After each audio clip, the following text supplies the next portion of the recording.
Hello, this is Chris from GetMightyNow.com, and this is another episode of Mighty Mouth. I am the Mighty Mouth, if mighty in no other way.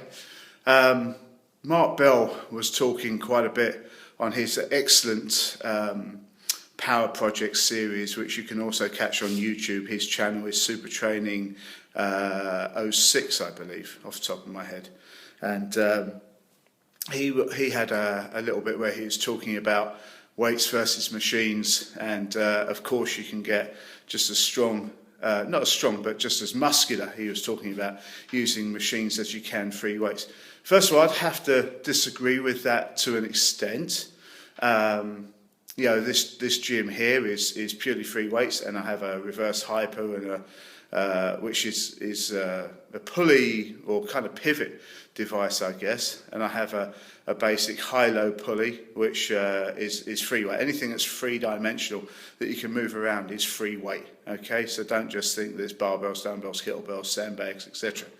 But Mark was saying that you can get just as muscular using machines, maybe even more so, because you can exhaust the muscle more than you can with free weights. So as I say, I don't really agree with that, but the point I really want to make is you have to remember that Mark is talking to people in the States predominantly, and I don't know if he's ever been to any other countries, but in this country, in the UK, a leg press can be many different things. It could be a kind of horizontal hack squat slide, like the one that I have at my work gym. It could be what I used to call the ego press, which is a 45-degree leg press, and that can depend. I have seen some manufacturers lessen the angle, so weight trainers, mainly bodybuilders, let's face it, would be able to use more weight on that sort of leg press. I'm just talking about leg press. Leg press I consider to be one of the better machines. You know, when we go into things like leg extensions, leg curls, and then even the awful sort of inner outer thigh machines, which my friend Becky calls the anybody's girl devices. That is really where you get into the trashy side of it. But if we'll just stick to some of the main types of machines, yes, if you have a sort of lever squat machine, which my friend Jim Vendler had at the Elite Compound, which he told me to use, and then I said, "Oh, Jim, what's your best?" And he went, "You don't want to know, dude." I said, No. He said, "What'd you just do?" I said, "I did 900 for 5. He goes, "I did 1350 for 3. It shut me up pretty quickly.